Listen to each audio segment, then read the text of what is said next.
All right, good evening. Thank you so much for everybody joining us. I am really excited to be in Poolesville. I'm always excited to be in Poolesville. I'm here quite a bit, which is awesome.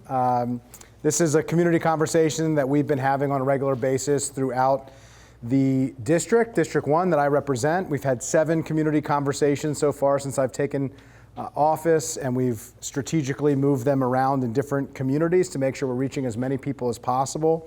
We've also had Fridays with Friedson, which are more casual coffees in the morning. We were at Watershed Cafe several months back, and we move around to locally owned coffee shops to provide a different opportunity for folks to reach out. It's part of our effort to bring the council to the community. I feel like you shouldn't have to come to the council chambers to meet your council member. I feel really strongly about that.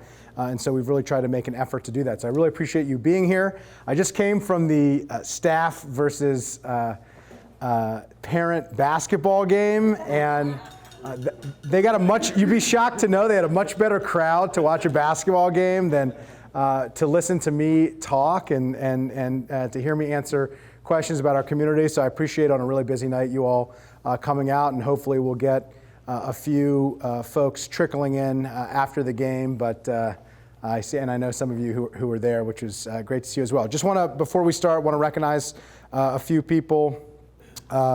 We have Jerry Klobakowski, Carrie Cook, Marty Radigan, Jim Brown from the commissioners. Thank you so much for being here.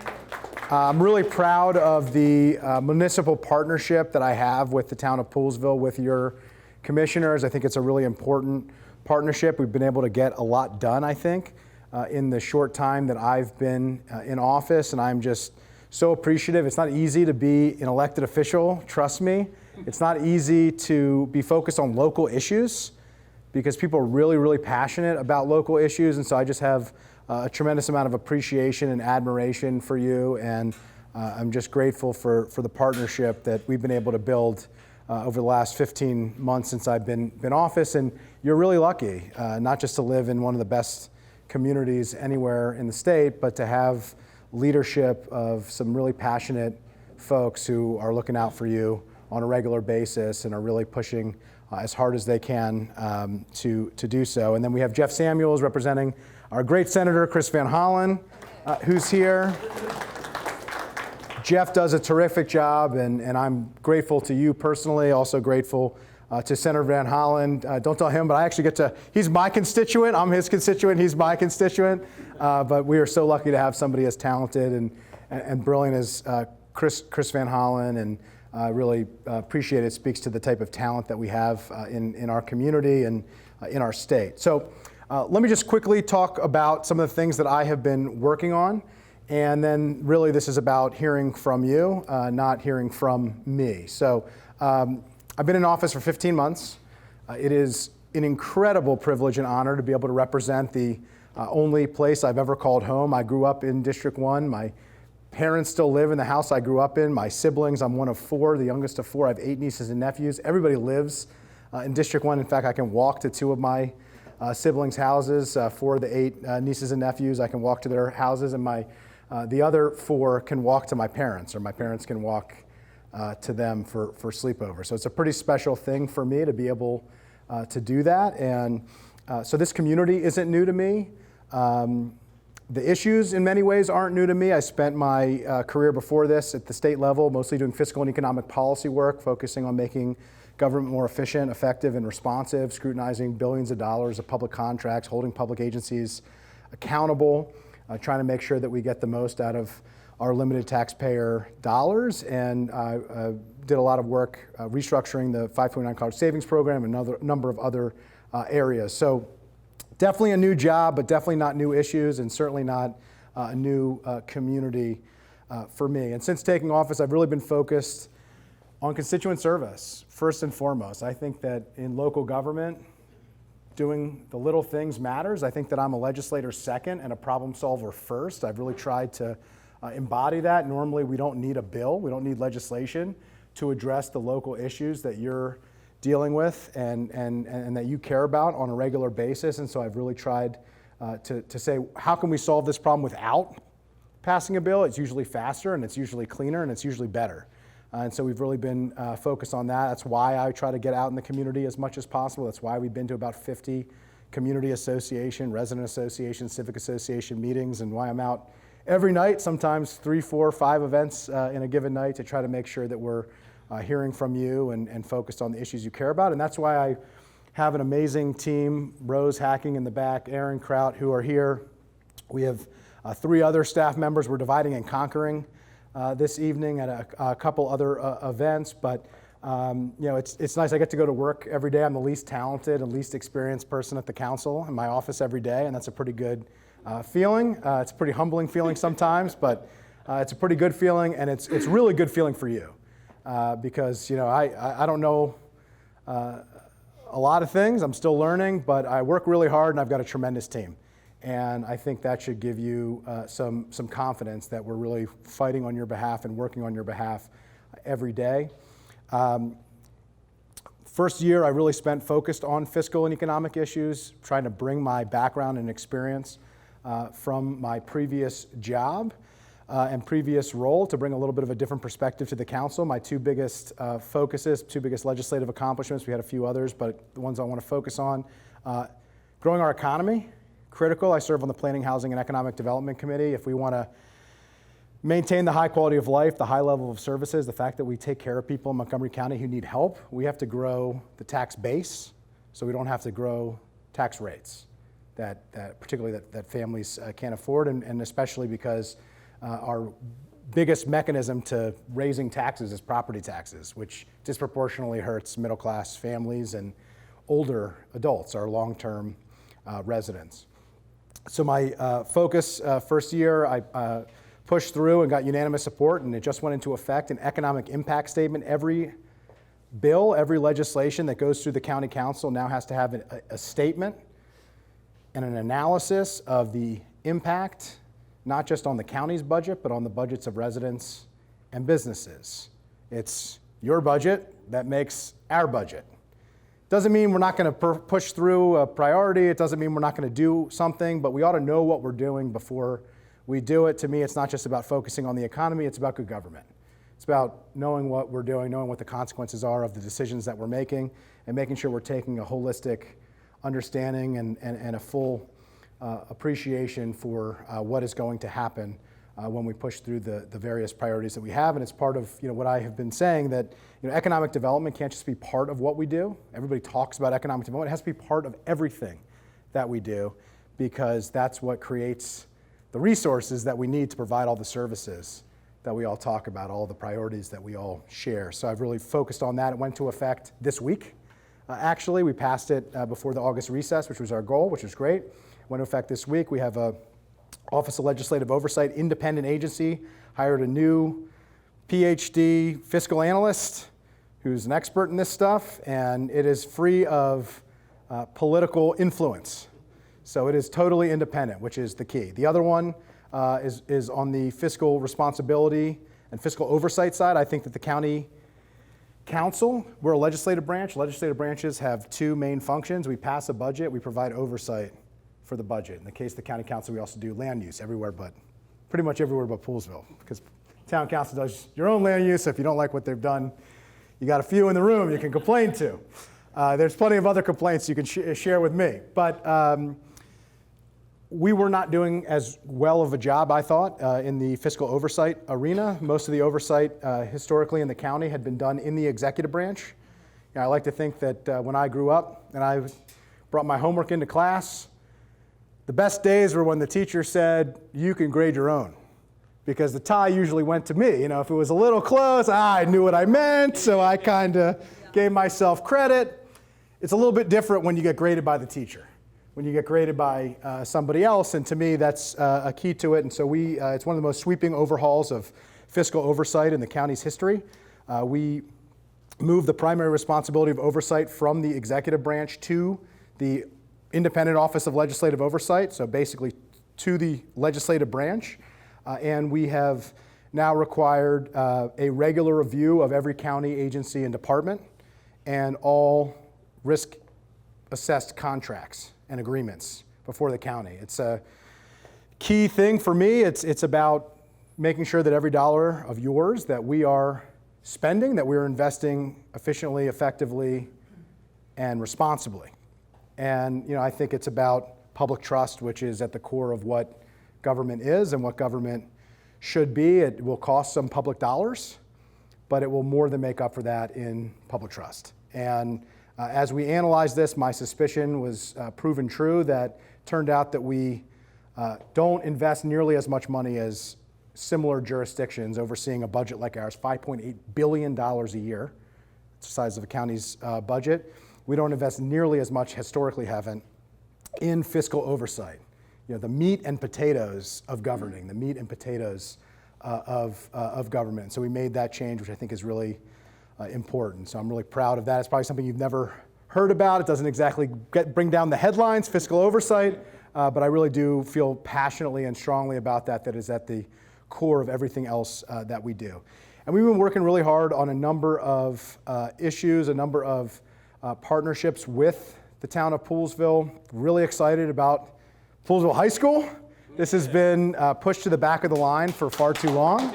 $71 million in the capital budget for a major renovation. This is huge news. It is thanks in no small part to the amazing advocacy of you all, of so many people in this room, so many people who are not in this room, who are part of this community, who make up the Fair Access Committee, and who've just been tremendous advocates. But it's high time, and now it's going to be reality that Poolesville High School has a facility that reflects the quality of the instruction, the quality of the students, the quality of the teachers. I also want to recognize that there was also 20 years, I wasn't part of the 20 years, so 20 years of PTA advocacy as well, prior to Fair Access. I appreciate that.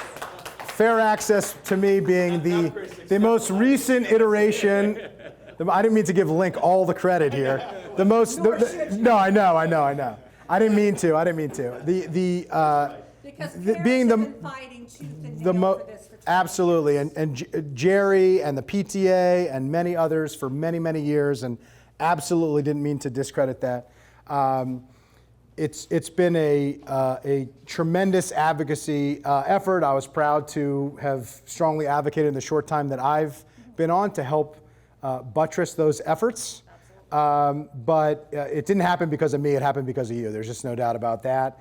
And it just makes my job easier to advocate for you when you are effective in advocating for yourselves. And this community has shown that. So I was really proud to be able to work together with the PTA, with Fair Access, with community leaders, with our municipal leaders here to help to push that over the finish line. And it is going to be a testament to the town, which will have a high school that looks like what's happening inside of it, which to me is what it should be. It's one of the best high schools in the state, and it should look like that. And so I'm really happy and excited about that. I'm excited about the fact we worked together on getting some road transfers over. We've been working on those issues and helping to move some bureaucracy around. Took far longer than it needed to. Again, that didn't happen because of me, but I was happy to be able to work together and partner with you, and that to me is really what this is and what this has been about. So I will stop there. There's a lot more things that I have worked on and focused on. I'll just give you a quick. I serve on the Planning, Housing, Economic Development Committee, as I mentioned, really focused on economic development, housing, workforce development, and zoning and planning. And then on the Government Operations Fiscal Policy Committee, as I mentioned before, thinking inward about the budget and how we can be more fiscally responsible with the dollars that we have, and then thinking outward about how we can grow the revenues and the resources that we have in order to fund the priorities that we share. And then I serve as the lead for parks on the council. Montgomery County is very, very fortunate. We have 37,000 acres of parkland. We have about 220 miles of trails. We have one of the best, most sophisticated, most utilized park systems in the entire country. We have basically twice the amount of parkland as across the river. I see it as one of the core quality of life issues that we have, and safeguarding that public open space, expanding it, helping to activate what we already have, building upon that, I see as one of the core assets that we have in the county, and I feel really strongly and really passionately about being able to do that in the role that I am so privileged and honored to have. So with that, I will open it up to questions. Rose has a microphone just to make it easier for everyone to hear. I'm Doug Boucher. I live in Dickerson. I want to say, first of all, really appreciate the progress on fair access. That's a really important issue to all of us out here. But what I wanted to ask you about is a different issue. It's also really important, climate change.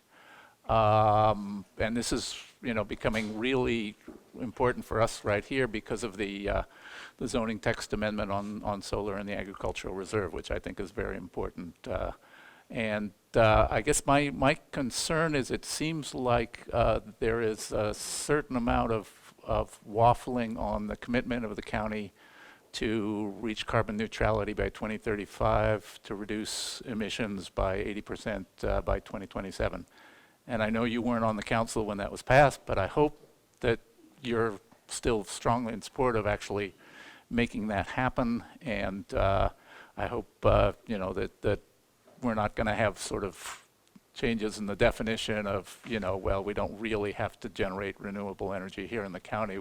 Somebody else will do it and we'll buy it from them, which to me is not carbon neutrality. It's a weaseling out. So I'd like. Appreciate the question. Questions about how committed are we to our very ambitious but very needed environmental sustainability targets that we have set. I am committed to it. I think it's more complicated than people realize. We have been committing a lot to a lot of different areas. I think the challenge that we have had is that we haven't targeted it, and we haven't thought comprehensively of where's the best bang for our buck, what makes the most difference, how do we make the most impact. Last year, the council put in $400,000 for a consultant. We actually we thought we were doing 800. We thought the county executive was coming with another 400. That somehow went away. I'm not sure what happened. You can ask him. But I think that was reflective of the fact that we are kind of shooting from our hip here, right? I mean, there's lots of things that you can do to reduce your carbon footprint, but what is it electric buses? Is it renewable tax credits? Is it microloans and financing for retrofitting of businesses? Is it is it solar on county property? Is it geothermal? I mean, is it all of them? But in what? I mean, the answer is yes, right? Yes, but we have finite resources, and the question is, what's better? And so what had been happening is everybody was committed to this, but everyone had a different idea of what it is, and everybody kind of pushed in their individual priority, and that's probably not the best way to go about it. So that was the thought process there. I don't think it's a waffling. I don't think it's a lack of commitment. I think it's a lack of focus and targeted buy-in where everybody agrees on what the strategy is in order to get there. And I think that has been the missing link, the missing piece, and I think we're getting closer to that now. At least I'm hopeful for that. I'm proud of the fact that this week, Hans Riemer and I introduced a green building tax credit bill, which I think will have one of the biggest impacts that we can have. To me, we're not going to solve this crisis, and we are not going to address these issues if we are combating with the people we need to collaborate with to solve the problem. And one of the challenges that I have, one of the frustrations that I have, and I've gotten pushback on when I've said this, is talking about this issue as, we're going to beat up businesses and make them do this, or we're going to beat up residents and make them do this, or we're going to tell homeowners that they need to do this. We're not going to solve the problem that way, because the reality is most of the issues are existing buildings. Most of the issues are existing behaviors. It's the course that we're already on. And so if we're going to get this done, if we're going to do this, we have to work together to figure out how do we incentivize where people want to go, which is to be more green, is to live a lifestyle that has less of a carbon impact. We're not going to do this by beating each other up. We're going to do this by lifting each other up and by figuring out how we can work together to make it happen. That's why, to me, tax credits are a way better first step than just building standards. You want to do both. You want to increase the standard, but you want to say, we're going to give you an additional incentive to do even more than that, which is what we did. And we targeted the incentive to make sure that it actually is addressing what we want it to address, which is energy usage. Currently, you can get credits for things that aren't our top priority. And so we focused it. We took, this is not my ideas. I always tell people I've never had a good original idea in my life. I sometimes am good at taking somebody else's idea and helping move it across the finish line, or tweaking somebody else's idea to make it work a little bit better. These tax credits weren't my idea. This was a long-standing work group that was put together by the council and the previous executive. Stakeholders in the environmental advocacy community, stakeholders in the government who actually do this work, stakeholders in the business community who actually build buildings, who actually know what they're talking about, know what the costs are. They came together with a series of recommendations. All I'm saying is we have the solutions in our midst, literally sitting there, waiting to be implemented, and we can't wait for them, and we can't sit here and wait for the perfect solution to solve every problem and not start by solving any problem. And that's why I've pushed that forward. I see Val Dickerson is here as well. Thank you for joining us. I have a broader and then a more specific question, if you don't mind. They're unrelated, but not totally related. First one is a broad question. Is you mentioned the economic impact requirement. Would you how would you feel about also a similar kind of bill or proposal for a climate impact statement as well on every new decision or bill or whatever legislation? I would be fully open to that. I think we should have as much information as we have on our planning decision. We do have environmental impact. That's part of every master plan that we do. That's part of the process that we undertake for that. So that is already part of some of our policy making. So I would certainly be open to that. Okay. And the other one is just a minute. Let me open the right thing here. Do you have any? This might. If you need more background, let me know. Do you have any concerns about the PSC locating greater than 2 megawatt arrays in the ag reserve if ZTA 2001 does not pass? If not, why not? So I know exactly what the issue is. ZTA 2001, which is a zoning text amendment, which is what a law change to what is allowed based on land use in certain areas, which would allow for 2% of the agricultural reserve to be able to be accessed to put solar panels in, which is currently not allowed because a solar panel is considered to be a commercial use, and the agricultural reserve specifically bans commercial uses that are not agriculture or agricultural related unless they're expressly allowed. And solar panels are not expressly allowed. I'm not sure I quite understood the framing of, am I concerned about the PSC, the Public Services Commission, placing the, so is the question, am I concerned if it passes that they would, No. if it doesn't pass? Yeah, right. Okay. I'd have to get back to you on that, but I'll speak to the broader issue and you can shout out and tell me if I haven't answered your question well. Is that okay? The background on that is there's a court of appeals case that basically gives a predominance of the PSC in the state and can interrupt what you're trying to do, and that's what she's referring to. I'm just sharing. That's what the concern is. So basically, if ZTA 2001 doesn't pass, You're afraid we're going to be preempted by the Public Services Commission that puts into place energy if the ZTA does not generators? for sure, the state could come in and say, we're going to put an even bigger array here. So I wasn't concerned about it until now, although so here's what I would say. We always are operating in the world of preemption. Every issue that we deal with, every right that we have, that we exert, unlike the state, which is enumerated in the Constitution, our existence as Montgomery County, we're an instrumentality of the state. And the state giveth, and the state can taketh away. And so literally everything that we do is under that context, and that's always, our property rights to do zoning and land use is given by the state. So we have to follow whatever the state says we're allowed to do, and if we go beyond that, we're outside of our lane, outside of our zone, the state comes in and preempts us. So that Well, I haven't specifically been worried about that. That is always, literally in every decision that we make and every decision that I make, that is what we are, that's the 800-pound gorilla in the room that the council's legal staff is basically thinking about and talking about, and is included in basically every legislative packet that we have on every policy that we do. So yes and no, if that answers that question. Let me speak to the issue itself. I am torn on this. I haven't decided how I'm going to vote. It's a very difficult issue for me, and here's why. I am a firm believer and a passionate advocate for the ag reserve. The ag reserve is for agriculture. Solar panels aren't agriculture. And there's no direct nexus to agriculture from solar panels. That's tough for me. It's also tough for me that I am a passionate advocate of our farmers. I see Linda Lewis in the back. And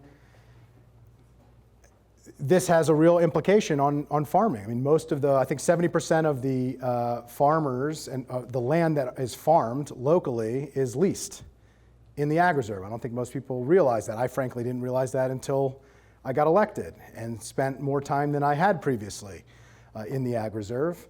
And the impact of solar panel commercial use in what historically has been only for agriculture will increase the cost of leasing small amount of land, but a huge increase. 8x is the smallest amount that I've seen, and up to 12, 15 times the land value. That's a benefit for those of us who have farms. The land value, which I get, but it would also be a benefit if we allowed you to build a building, an apartment building or a house. And so that's a challenging balance of figuring out how we reach our climate goals, which is frankly going to be hard unless we do something more serious than building on rooftops. I mean, an average single-family home that has solar panels only produces about, at best, about 50% in its highest capacity of the energy usage of a modern house. And most of our houses are not modern. They're much worse in terms of their consumption than that. But that's where I'm torn. It's hard for me. I'm working really hard to figure out how we can limit it, to not take our most advantageous, our most desirable, our most important farmland for farming, for something that doesn't need advantageous soil, doesn't need prime and productive soil, for instance, trying to figure out, are there ways to create some nexus that currently is not there to provide value back to the farmers and to the ag reserve, so there's some type of connection between a solar panel and the ag reserve and the farming that the ag reserve was created to maintain. It's really complicated to be able to do it. I have had lots of conversations, lots of ideas, tapping into some of my old colleagues at the state level and figuring out, when it changes to commercial use, can we capture the difference? Because the other challenge is this, what I'm concerned about, it's not just the value to you, it's value to the county. And as it is currently constituted, as it's currently set up, the county has a financial windfall from turning ag land into commercial use property that's much more valuable. And the question is, how can we make sure that farmers in the ag reserve are actually benefiting from that increase in value? So this is not me, waffling or being cagey. This is me, we're talking in real time about legislative process that's really difficult. And I've been very open with the bill sponsors about this. I've been very open with the stakeholders who've come in, environmental, farming, otherwise, and just said, I am trying to wrap my head around this, the philosophical issue of allowing a non-agriculture use in the ag reserve and what the implications of that, and the real environmental necessity that we have of, we've got to do something more serious than what we're doing now, and how are we going to meet the targets that we talked about earlier in the absence of serious changes. But I also think it can't just be on the backs of farmers, and it can't just be ag reserve and without a commitment elsewhere too. So I think you kind of answered the question, though, is about the idea of the land going up in cost and such. If you limit the amount of land they can use for the solar array, the rest of the land's then going to be at a lower cost. I mean, there's no reason for them to raise the leasing cost of the rest of the land if it's still only going to be usable for farming. I mean, you have just a small amount that's used for solar, and the rest is going to be at the lower cost still. There's no reason that they'd raise the value of that to someone leasing it if they can't. I mean, the reason they raise it is because, hey, it's more valuable to them as solar. But if they can only do that with a small portion, the rest of the land will be still at that lower cost. I appreciate what you're saying, but it's not like 2% will be determined. You know, we're not going to look at GIS mapping and pick the 2%. If that were the case and we drew circles and decided what was and what wasn't, you're right.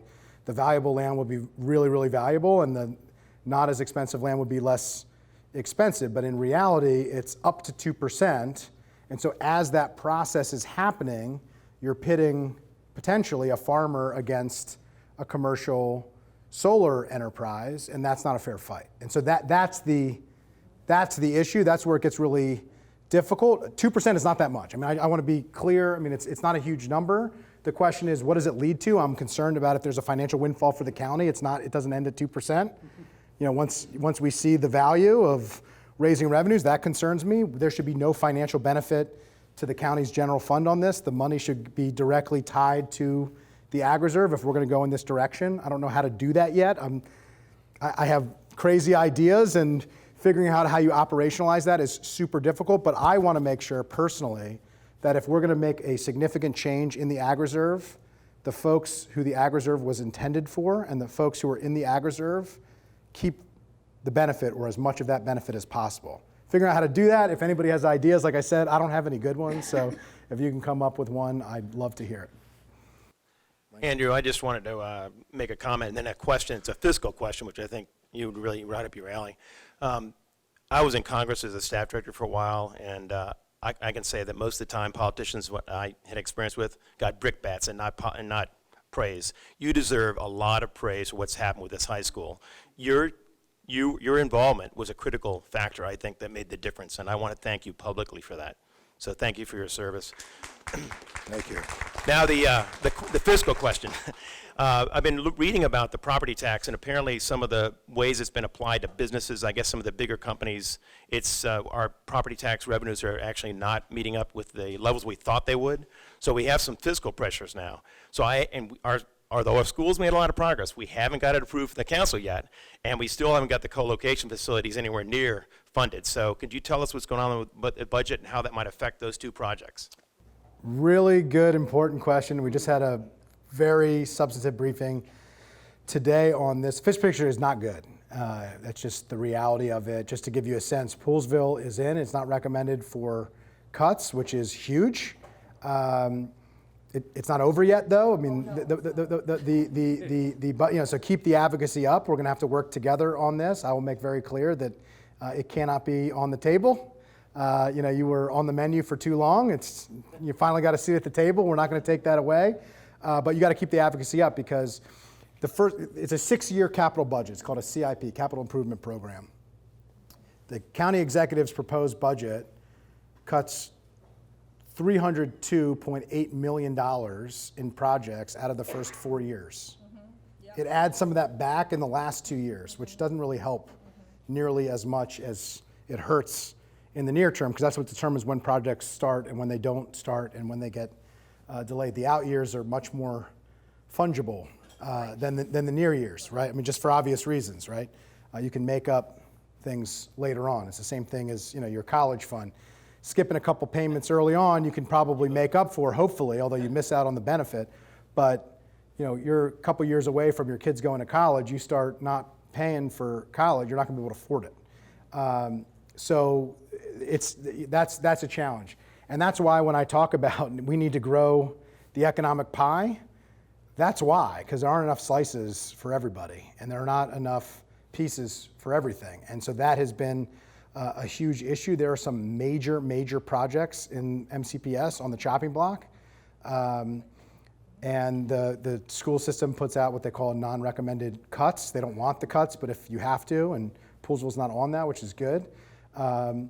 But there are some major projects that have huge implications to economic issues and others. Crown, Woodward, Northwood, for instance, exactly. And those are major capacity, and many of them have moratorium implications and all kinds of other implications. And so this is not an easy scenario, and I'm just giving you, that's just the school side. On the transportation side, I just sat in a transportation environment committee meeting today, and a lot of District 1 projects were on the chopping block, and I had to sit up there and shout from the mountaintops and fight back as hard as I possibly could. But it is a tough budget, and it is a tough budget because our economy isn't growing like we would like it, largely because of property taxes, largely because we're not growing in the growth areas of the county as much as we would like, and we need to change that. And so one is we got to fight for the projects we have. We got to work within the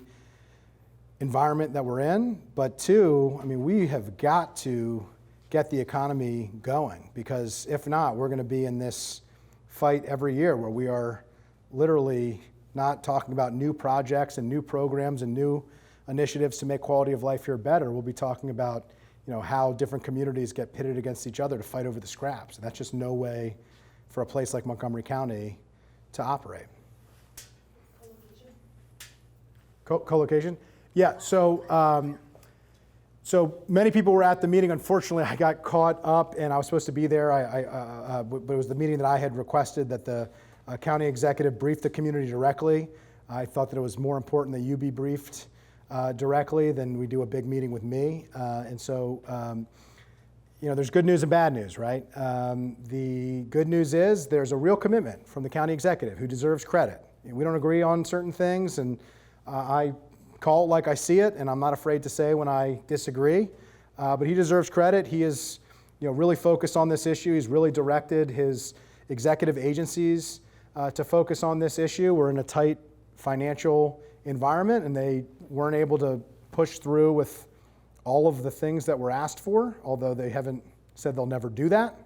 And I have kept that, you know, we'll keep that flame alive. But in the meantime, I made very clear that if, you know, nothing is not an option, that there are real needs in Poolesville, from particularly with an aging adult population that desperately needs health services, that desperately needs access to services. And so the county executive and his agency has been looking at, you know, potential interim transportation options to provide better access that we have said we would want to work on together and have been interested in working on together, potentially looking at mobile med and some other more interim measures. Again, not a perfect solution, but it's something, and it's more immediate and can happen to solve some of the challenges now. There's been commitment to take over some of the costs of the senior program that has been operating, is really successful, that Val Dickerson has really been an advocate and leader of. And so we're going to, you know, bear some of that, which is something that I have pushed and said that we ought to do. I mean, we help some of the villages programs in all parts of the county, small amounts of money, but those small amounts of money really make a huge impact. So it's not over yet. You know, there's a lot more to advocate for. I think this is going to be an ongoing struggle, an ongoing advocacy effort that needs to continue. But I think for right now, it's a step in the right direction. And I think most importantly, as a credit to this community and the partnership that we've all been part of, the county government is paying attention in a way that I don't know that it was ever paying attention before, and that is a really important step. And I think everybody should be proud of that, and we should build upon that, and we shouldn't fight against the things that are good, but we should fight for the things that we want better. Okay, as president of the Poolesville Area Senior Center, or now we're called Poolesville Seniors with an exclamation mark, I just wanted to know what is being done because nobody's told me. Yeah. So Rose, who handles these issues for us, will follow up with you directly, but the county's going to step up and help fund. So, pardon? The rent of in the church. Yeah. Oh, So, it's not public? Rose is going to make it public. yeah. So it's public now. Rose forgot to tell me that wasn't ready for prime time, so I spilled the beans, but surprise, we're stepping up to help with the rent, so, you know. And I'm sure some of you in this room are too. Yeah, so, Frequent our senior yeah, center so regularly. it's some stability. We can't build a building right now. We can't, you know, that's not part of the scope of the high school project. We don't want the high school to be held up. And so this is an interim measure that is, I think, cost-effective to serve some of the serious, important needs in the community, to help step up and to be a partner with the town of Poolesville and with you. Because we are busting out of the senior center. Like, we have rental space, and it's the Family Life Center at the Poolesville Baptist Right. Church, which is the biggest area space that there Yep. is to rent in this town. And we are using like almost all of the allocated space that they've given us. And now we're starting to look for alternative places to meet. And we've been approached about running a senior nutrition program, a meals program, and we just don't have anywhere to do that. Well, help is on the way. Surprise. Whoops, sorry, Rose. Thank you very much. Yeah. Just quick question. You had talked about some of the things, the bills that are coming up. There's a bill, I believe, that it very much troubles me, is to increase the number of what are essentially police officers in our schools. I'm a substitute teacher. I was a teacher in Baltimore City, and I appreciate that there's concerns about security, but I don't think that we really understand how SROs are selected, trained, monitored, evaluated to ensure that students and staff are treated fairly and equitably. I'm not sure it is a good use of resources. Occasionally, I'll see the school resource officer. I'm not talking about here in Poolesville, I don't know. But generally speaking, there have been too many instances where SROs have in fact created problems, not solved them. And I don't think we know enough about how the county approaches it, but the whole justification for Councilmember Rice's bill is specious, and I just needed to say that, and I wanted to get your feedback on that. Sure. So let me explain a little bit. There's two related issues that were somewhat reported and conflated to be the same. So I just want to explain that to everybody so they understand it. SROs are school resource officers, or uniformed police officers who are in schools. The county's longstanding policy on SROs has been that every high school should have an SRO, and as available and possible, there should be some coverage in middle schools. And there's been efforts in recent years to expand the program into more middle schools. So that is the background. There were two issues or two policy proposals. One was a community policing bill that was introduced by Craig Rice and Nancy Navarro, my colleagues, and it had gone through the committee, the Public Safety Committee. There was a reference in the bill that spoke about school resource officers being part of community policing and building a relationship between young people and the police department that's healthy, and that should be looked at and expanded. I'm paraphrasing, but that's basically what was in the bill. That was amended out of the bill because of some concerns that were raised by advocates in the community. And so that was not part of the bill that was before the council. It was amended out of the bill, actually not the committee that I'm in, on the Public Safety Committee. And Tuesday, that bill was before the full council for final passage without any reference to school resource officers. Separately, later on that day, we were scheduled to vote on a request from the executive branch to approve a state grant, not county money, a state grant that is part of a state bill that was passed. And I might miss the name exactly, but it's basically, the bill was the Safe Schools to Learn Act. I believe it was from 2018. And as part of that bill, there was a grant program that was set up where local counties and police departments could apply for funding for SROs, for their SRO program.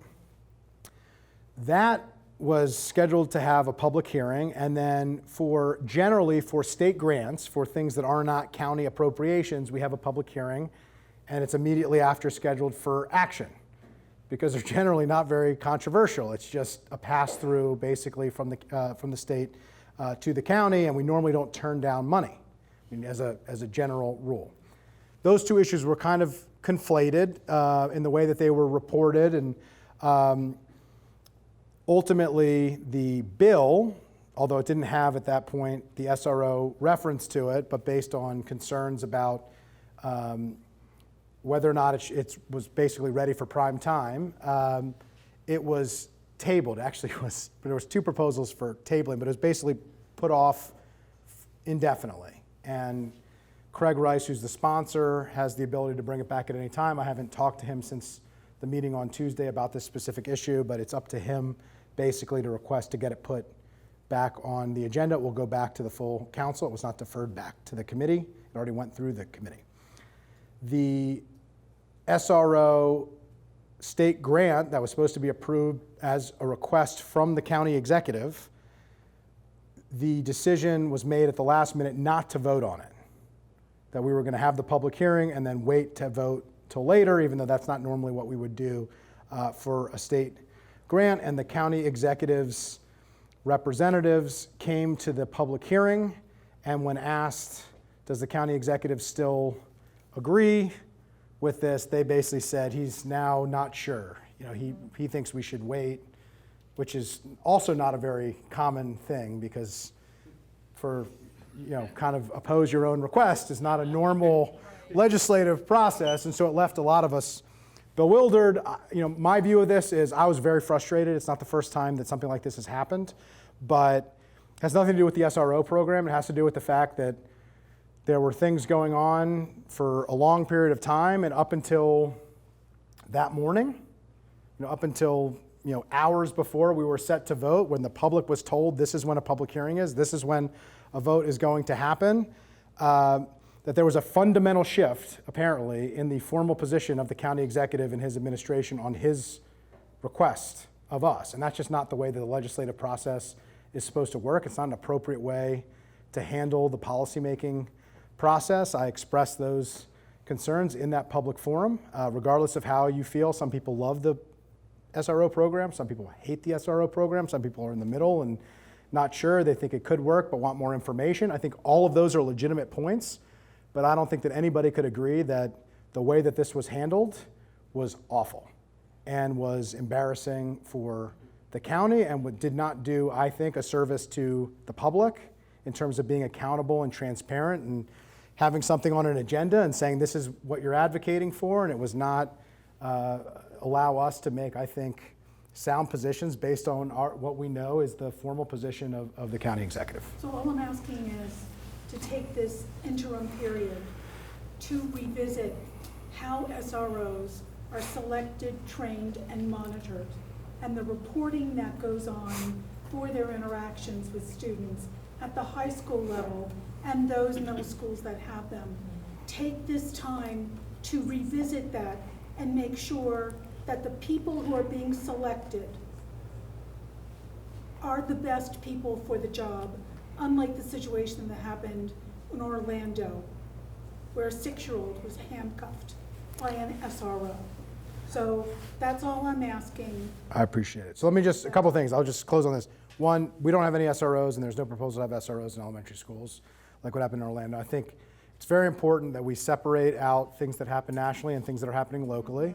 I think it's important that we look at everything and we be open to that, but I think it's, as much as I appreciate the passion for this issue and the absolutely real concerns that exist, I also think it's important that the same broad brush that we want to make sure people are trained not to use in their bias training and other things in these very important positions of power and authority. I think it's also important that they not be painted with those same brushes, because that doesn't help bring people together either. And community trust, community policing is about believing that police are good people by their nature and that community members are good people by their nature, and we shouldn't assume that somebody walking on the street based on what they look like or what your preconceived notions are is doing something wrong, and they shouldn't be penalized for that, and the police officer shouldn't be either. And so I think what we need to do is figure out ways where we can get that across, and I think all of us have a responsibility for that, and I think the way that we talk about issues, the way that we discuss issues, the way that we do policy matters, and that's one of the reasons why I thought this was such a bad way to handle this situation, because it is such a passionate, such an understandably concerning issue for so many people, regardless of which side of this issue you happen to fall on. And our goal should be to bring the temperature down and have these important, difficult, challenging conversations to figure out how we can improve, each of us individually. And I don't think this helped to move that forward. So I agree with you. We need to take a step back and reflect on that and really think through how we can do a better job moving forward. I'm Jane Learman. I'm the cluster coordinator for Poolesville Cluster. I know the SRO at Poolesville High School, and Mark Carother says he is the most popular person in the school. He's absolutely wonderful. I was born and raised in Florida. There's a reason why I will never go back there. But I digress. I want to bring up issues about schools, particularly Kerwin, Blueprint for Education, whatever you want to call it. I know that there is some uncertainty about how it will be funded. So I'm asking sort of your overall position about that. And then I want to address an issue that's very specific to your district, because I know the cluster I love those coordinators. issues. Oh, yes, because I know the cluster coordinators at BCC, at Churchill, at Whitman. We all talk, you know. In fact, I'm going to see all of them in 2 days or whatever. There's a big problem. It's like sort of good news and bad news. Our elementary schools, as you know, are non-focused schools because we don't need the extra funding because the schools are more affluent, which is good news. The bad news is that, particularly in K1 and 2, the student-teacher ratios are huge.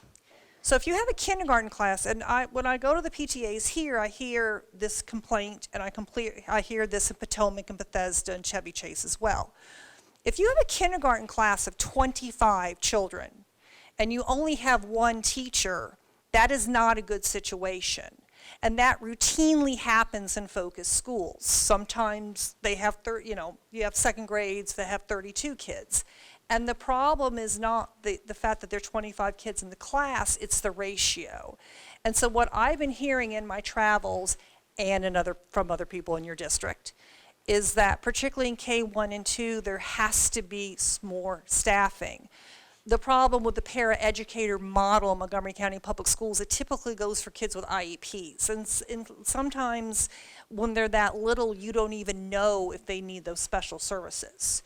I know that there's a reluctance to increase taxes or all that, but could we use some of that money so that when people buy these extremely expensive houses, that they don't have 30 kids in their kindergarten class with one teacher?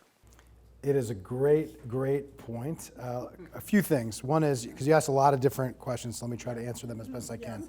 As quickly as I can. No, so don't be sorry.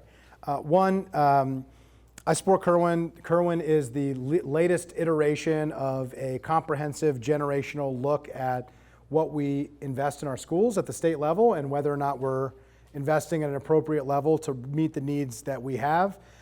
Britt Kerwin, I'm very close with. I have a great deal of personal admiration for. He's a fellow Terp, which is important to me.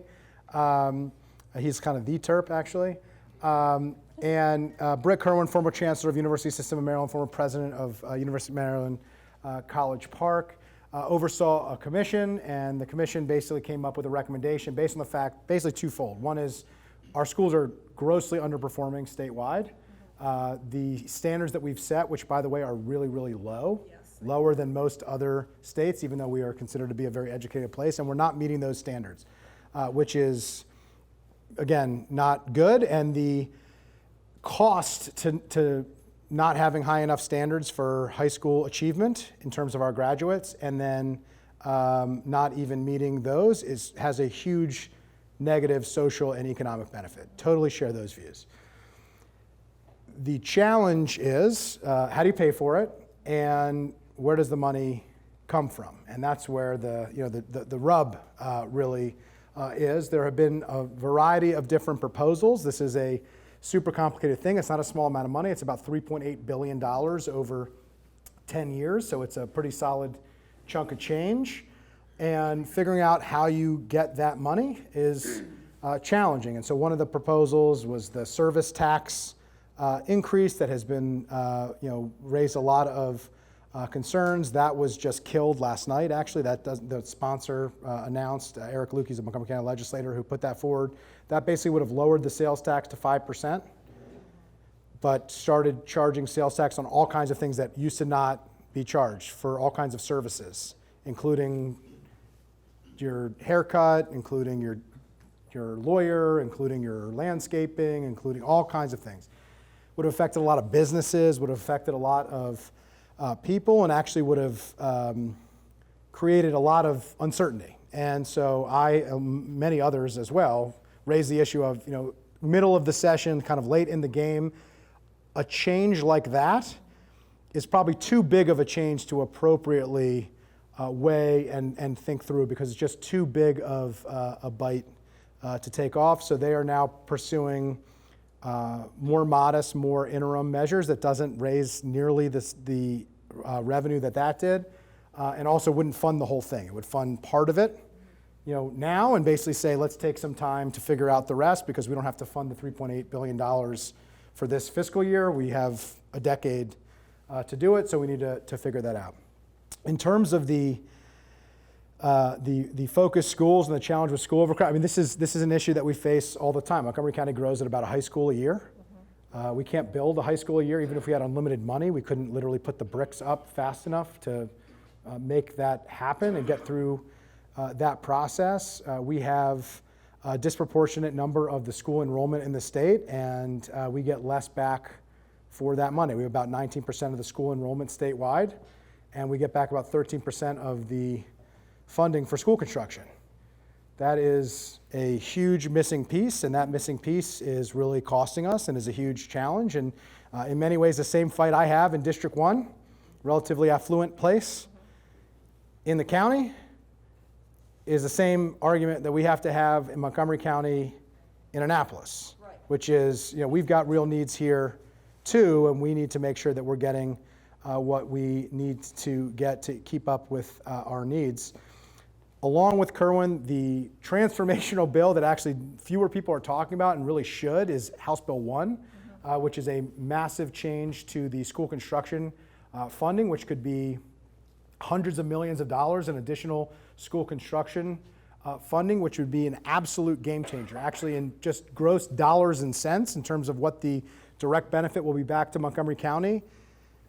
The school construction bill, HB1, will be much more impactful financially. Maybe not socially, but much more impactful financially than Kerwin will be to Montgomery County. And so that is a critical piece that we need. And you are right. Just because you live in an affluent place shouldn't mean that you go to overcrowded schools. And just because you live in a place with a really high-performing high school shouldn't mean that it never gets rebuilt, right? So you shouldn't be penalized for your own success. As a community, you shouldn't be penalized for things going well. That shouldn't, put you to the back of the line. And in many ways, that's a challenge and a struggle that we are going to continue to have to fight, and one that I will continue to advocate for. So all I can say is amen to you. Hi. With respect to the Kerwin report, I know, having serving on the Maryland Municipal League Legislative Committee, that there's a lot of figuring out, head scratching as to how they're going to fund it. And amongst the delegates and legislators in Annapolis, they're really looking at how they're going to make this thing work. But also, as president of the Montgomery County chapter of the Maryland Municipal League, of which we have 21 municipalities, 13 of them are listed on the board. Amen to that. We walked away from our little annual meet and confer with the county executive last week, or a week ago, 2 weeks ago, smiling for once, because he finally put additional money in our tax duplication funds. And for those who don't know, that is money that you pay taxes to Poolesville. You also pay taxes for the same services to the county. The county is supposed to give us back some of this money. He put in a 28.3% increase, about $89,000 plus dollars. And that's just for Poolesville, but he increased the tax duplication payments down for all 21 municipalities. And we've always been accused here in Poolesville, Nancy Florine, when she was a council member, I think Sidney Katz, before he became council president, said, "You're going to put skin in the game." with respect to the community center. And if we had this money, maybe then with the blessing of my fellow commissioners, we could put skin in the We game. have a quorum right now. We can Yeah. vote, couldn't we? Well, no. Just kidding. But here's the other thing. With respect to the school, excuse me, Valerie, but with respect to the school, I don't understand why MCPS can't work with the rec department to at least lay out an area on that property when they build a new high school that would be set aside for the community center, so that when the money for the community center were available, they could then have a place where it would go and be integrated into the school building itself. Is there a reason why the Department of Rec and Montgomery County Public School Systems can't get together and at least agree on maybe drawing out an area? As we talked about earlier, I appreciate it. I have been advocating as hard as I possibly can. I am neither the county executive who oversees the rec department or the superintendent who oversees Montgomery County Public Schools. I'll continue to advocate to make sure, but I don't want to let the perfect be the enemy of the really good. And so my goal is to just keep moving the ball forward and hope that we can continue to get what Poolesville deserves. And we're not there yet, but we're heading closer to that direction. And I'm going to keep trying to move the troops along, or at least getting pushed by the troops along, which I know you guys will keep pushing me. And Jerry, if I know one thing, I know you'll keep pushing me. I'm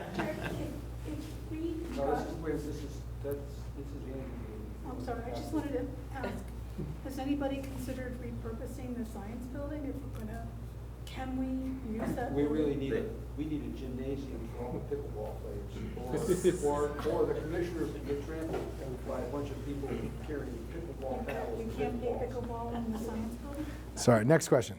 Yeah, I wanted to go back to the solar generation issue. Sure. In the top corner of your district right there, there's 1,000 acres that belongs to Pepco.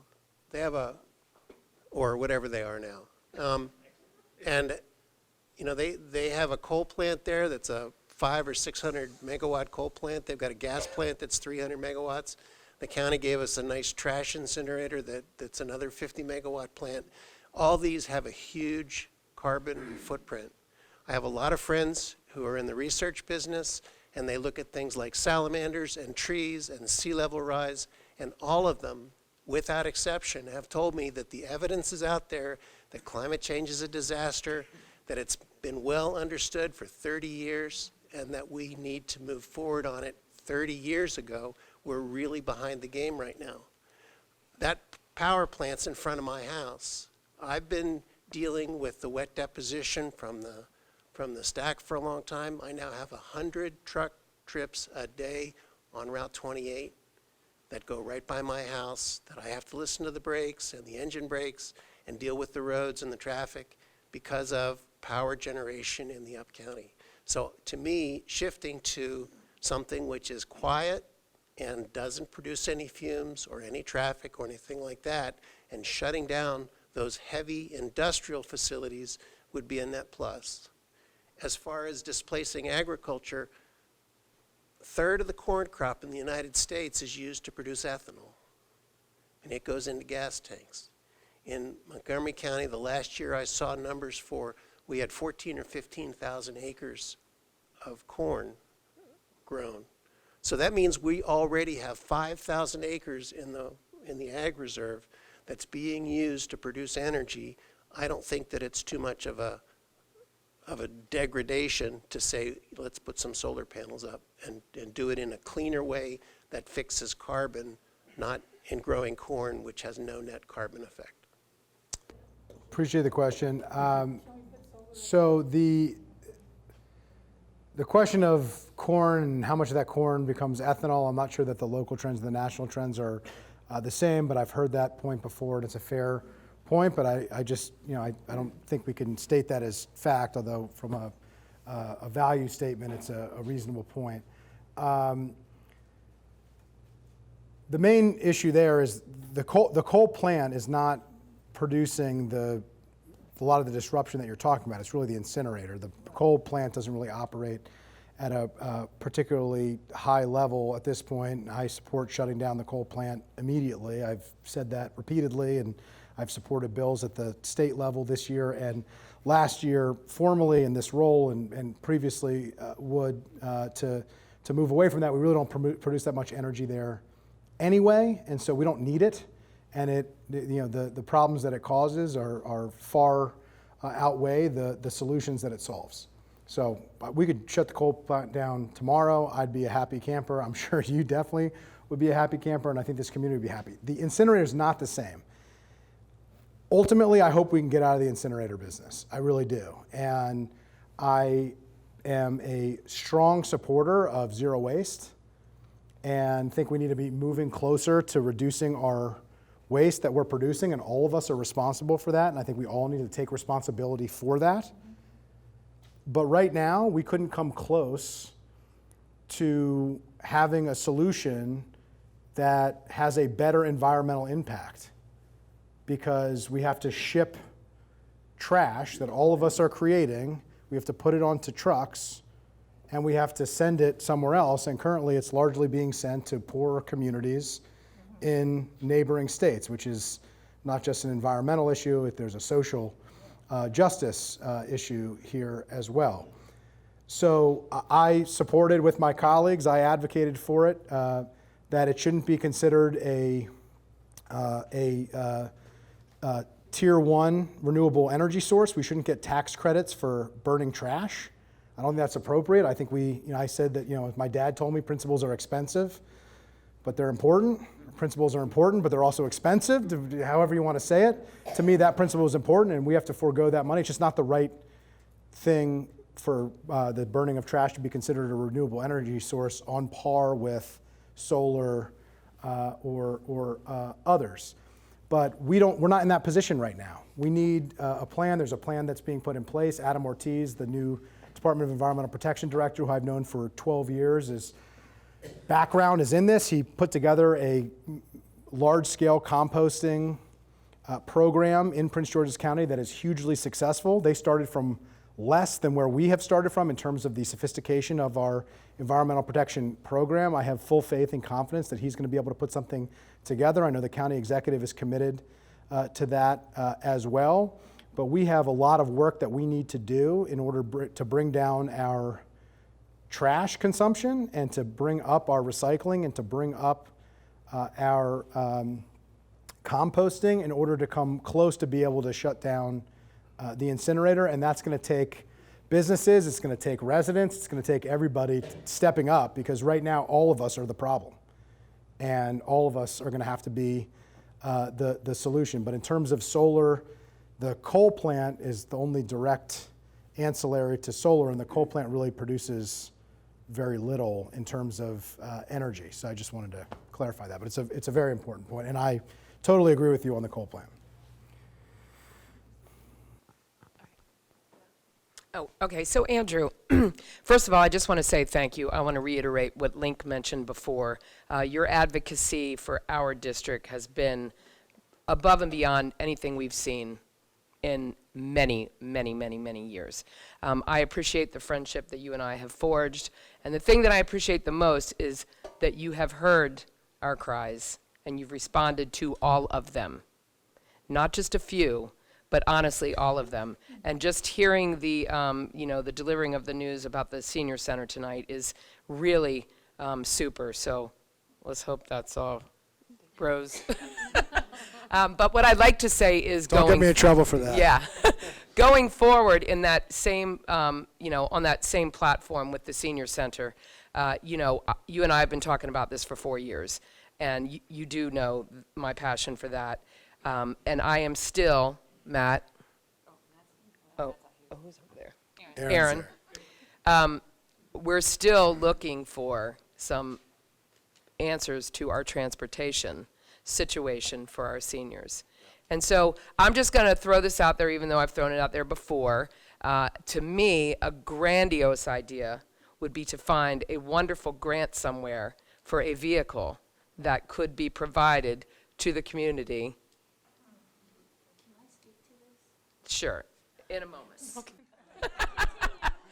And maybe Maria has something that she'd like to say about that. Jerry's going to step in and say, is there a Yeah, question? yeah. He said that a few times tonight already.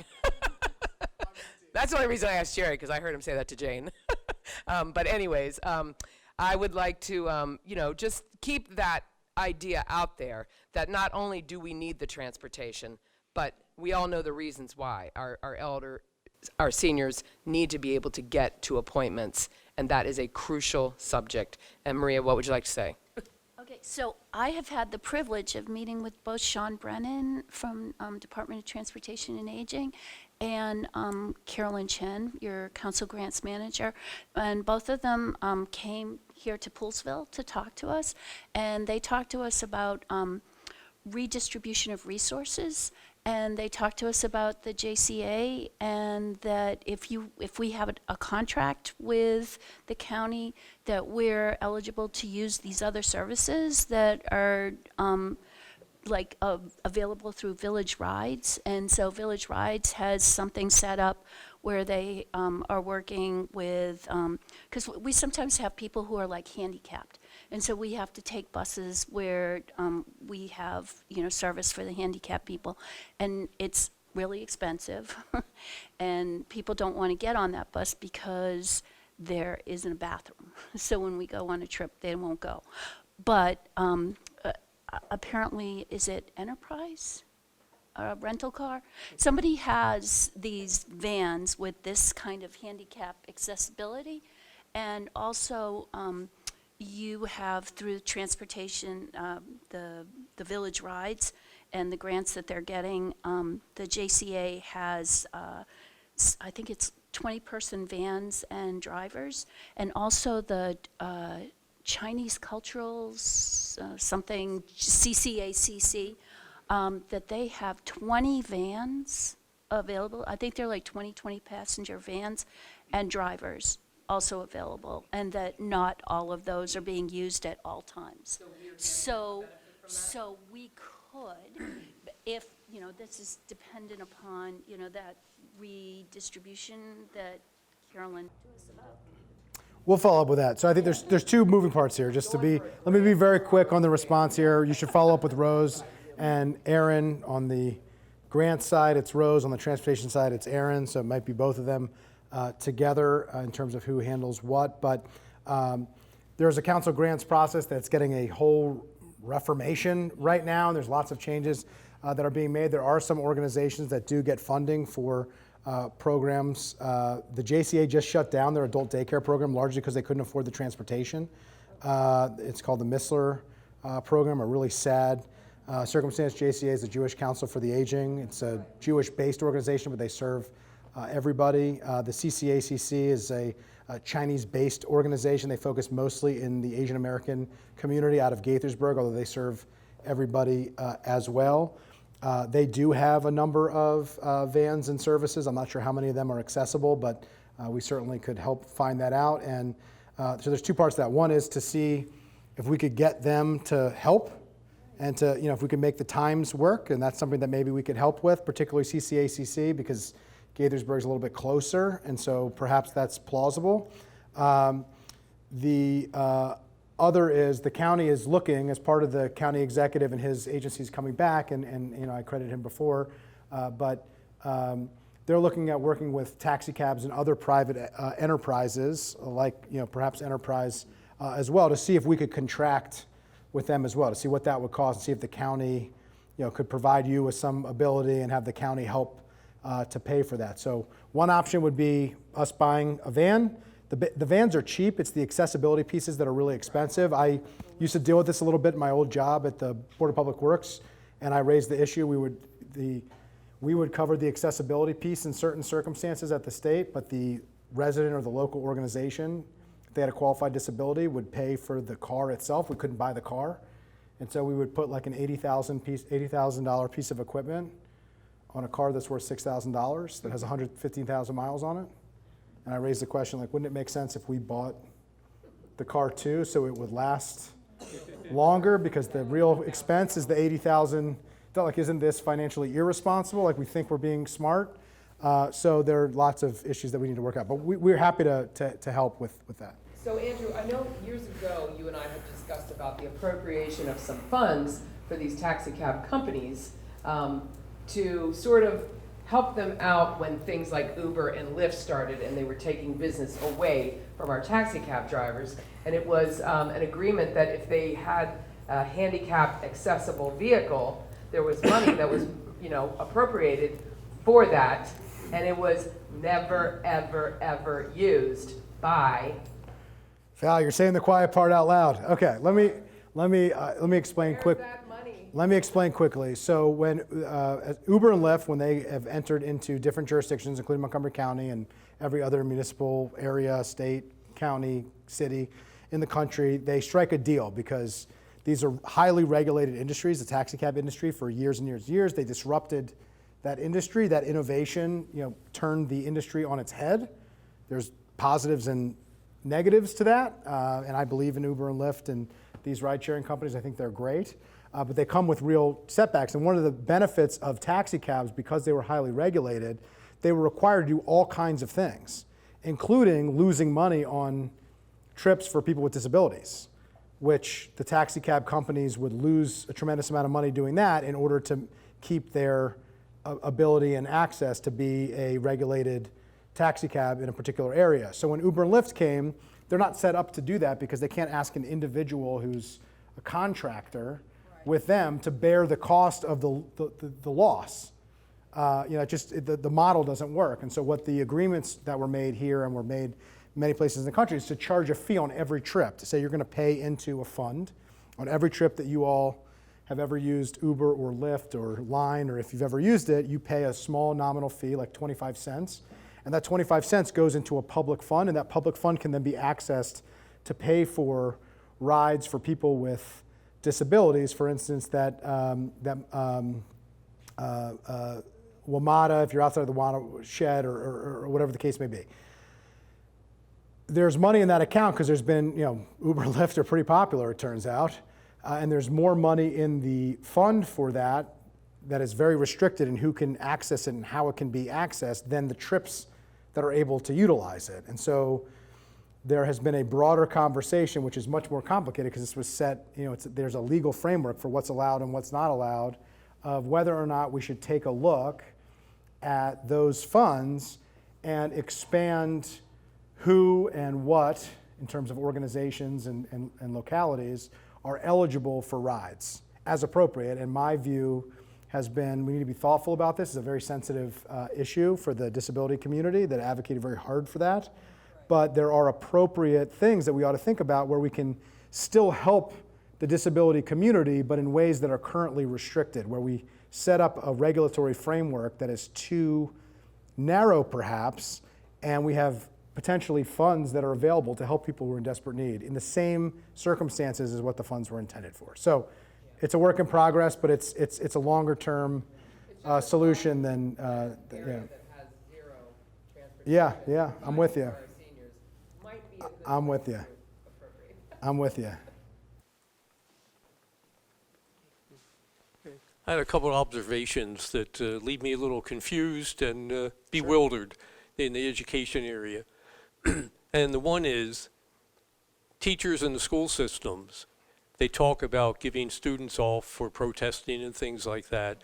They get all upset because of the starting day before or after Labor Day and those sorts of things. If there's a snow day, then they have to extend the school period and stuff. 5 days are built in. Oh, I know. And yet we're graduating people with 30 and 50% absenteeism rates. And there's very little said about that, and it's sort of, every now and then an article appears in the paper. Oh, so there's a very prominent Washington Post article that brought that up. Yeah. So that's one area. And the other one is that you were talking about increasing the tax base. And yet, because we need to build schools with the additional population in new areas that we've created, and we can't keep up and maintain the infrastructure in the old areas of the county, particularly Poolesville High School, it seems like increasing the tax base may be costing us more money. So let me take that. Okay, so the first couple of questions are school policy questions. Okay, observations. So if I don't have to answer them, that's fine, because those are school board questions. They're legitimate questions. You're not the first person to raise them, but I frankly have no ability to, in the infinite wisdom of the state, for better or for worse, I have no control over school policies, curriculum, boundaries, all of that. So a lot of things that you mentioned were that. On the last piece, growing the tax base is not the problem. It's the fact that we haven't grown the tax base at the rate that we needed. And in fact, if you maintain at the level that we've been at, you would severely deteriorate services and you'd severely deteriorate, public assets. The way that public budgeting works, and this is what I've spent my career doing, it's about growth. It's like a small business. It doesn't even really matter how much you make as a small business. It matters how much you're growing. And the second you stop growing, you get crushed. And that's really how public budgets work. It's about growth. So it's really not about the baseline. It's really not about how much you have. It's about how much you grow every year, because inevitably, everything costs more money as you move forward. The infrastructure costs more, the services cost more. So it's actually not a function of growth. It's not that we can't afford the number of people we have. In fact, it's generally the opposite. And so it's that we haven't had the type of growth that we want and that we need in order to keep up with the services that we have. And on the school overcrowding, just to give you a sense. Wealthy people with no children. Joe, well, you would like that, but you need young wealthy people because you need growth. So the issue is wealthy people with new children, we get a piggyback tax and property taxes. So generally, more growth means more property value because of more amenities that are around the areas that are growing. The closer you are to an urban center, the more valuable your property tends to be. That's just the way that it tends to work by square footage. But you also need year-over-year growth. And so the question is, if somebody ages out of their wage-earning years, are you replacing them with a similar person who's earning the type of wages and the type of wage growth year over year? We get a piggyback tax, 3.2% of income taxes. That's a piggyback tax on the tax you're paying at the state, which is based on the tax you're paying at the federal government, your federally adjusted gross income. Capital gains, we make far less because you're paying far less on capital gains than you do on wage earnings. So we have a wage and an age problem in the county where our wages are not growing, largely a function that we're not attracting enough young people whose earnings are growing at a high enough rate, and we have an aging population. And so that is the challenge that we face. And so, and just to give you a sense on school overcrowding, everybody thinks it's because of new building, and that's some of it, but most of our building now is infill development. We're not building greenfield, we're not taking farms and turning them into subdivisions, which is what we were doing, when I grew up in the 1980s and 90s and the 70s. That was really what we were doing in Montgomery County. We're taking something that exists and we're building it taller in more condensed areas, but the real growth in overcrowding is 95% neighborhood turnover, because a normal family stays in a house because it's an attractive place to live. That's a good thing. For not one student generation, about 15 years, sometimes 30 years, the average time of a mortgage, pay off your home. Most people don't want to move out before they pay it off. Sometimes 3 student generations, 45 years, sometimes 4 student generations, 60 years in the same house. And so for 30, 40, 50 years, you've had no kids in the schools. And then the neighborhood turns over, and keeping up with that growth and that change is the real challenge. In the late 80s, in 1989, we shut down about half of our schools because they were mostly in the down county, where my mom went to elementary school, where my dad went to elementary school, where my mom went to middle school, all closed Montgomery County public schools. Because once they aged out, their parents stayed. They then moved a little bit farther out to raise my siblings and me. Then we needed new schools there, and then we needed new schools in other areas, and keeping up with that has really been the biggest challenge. So the growth is not the problem that we have. It's actually the opposite. It's that we haven't had enough growth. We haven't met the growth needs that we have, particularly businesses. Businesses used to pay a little bit more total taxes than residents. Now residents pay more taxes than businesses. It's largely a function of the fact that we haven't grown our business tax base. We need to turn that around, and that's what helps attract new people here is, you move for two reasons, jobs or family. Largely, that's the reason why people move. I think this is the last question, but I can stick around for a couple minutes. Derek Longbreak, resident of the Agricultural Reserve. So with this growth needing to happen, where is the housing going to be built?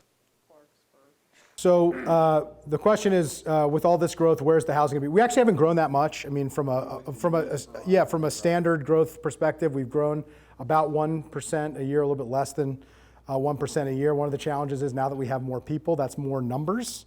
But in just average growth, we haven't grown nearly as much as DC, which has grown basically twice the rate we have, a little bit less than Northern Virginia. We set up the Ag Reserve specifically because we wanted the growth to be in areas we thought were more appropriate to growth. We were way ahead of our time in 1980 to say that's where the infrastructure is, that's where it's smart to do it, it's cheaper, it's more environmentally sustainable. And so that's why I support tall buildings in urban areas on significant transit. And that's where it needs to be. That's why I serve on the Planning, Housing, Economic Development Committee. We do master plans all the time. We've just gone through and rezoned Montgomery Hills, for instance, which is right outside of Silver Spring. It's right on a metro. The metro is in a single-family neighborhood. It probably doesn't make a whole lot of sense to have single-family homes and very few tall buildings on top of a multi-billion-dollar transportation investment that we have made, that all of us have made. We need to do better. So we rezoned it to 120 feet on top of the metro. Some people don't like that. Some people thought that was a bad idea. I think it's desperately needed and absolutely necessary for our environmental and our economic needs. I pushed for additional $5 million into the Housing Initiatives Fund to fight for more affordable housing. I see that as a social imperative, an economic imperative. One of the reasons why businesses say they don't want to come here, can't come here, is they can't afford to pay people enough to live here. That's a problem. We need affordable housing to solve that, and it's an environmental imperative. The most likely person who lives near accessible transit to not have a car and to not use a car is somebody who can't afford a car. So somebody who lives in an affordable unit, when housing is available and accessible to them, they're less likely to have a car. We now have taken somebody off the road, most likely, and that's ultimately what we need to do to reduce our non-auto driver mode share. So where is the housing going to go? We can't go out anymore. I don't support building suburban sprawl subdivisions in the Ag Reserve, and so it's got to go up. And it should go up on quality, accessible transit, and we should have access to enough affordable housing. I'll close on one thing, just to give you a sense. People talk about, there's so much housing going on, there's so much housing going on. And in individual areas, that might be true. And I get the feeling it's legitimate, but the facts are this. We're building far less housing today than we were when I grew up. Oh, yeah. Far less. And even less than when my parents grew up here. Between, as of last year, 55% of the housing stock in Montgomery County was built before 1950. 55% before 1950. 14% since 2000. We will never solve our environmental challenges that we talked about earlier. We will never meet the economic needs that we will have. We will never be able to attract the type of people that we need to attract, young people and otherwise, if we keep up at that rate. So that's why I'm so focused on building housing. That's why I believe they need to be transit-oriented development in areas that are appropriate for density. And I think we need to be advocates for it and understand that our choices have consequences, and we have to make tough ones in order to move the ball forward, and we all need to be part of the solution. So with that, thank you so much for joining me, for allowing me the honor to serve Poolesville and District 1, and appreciate you coming out tonight.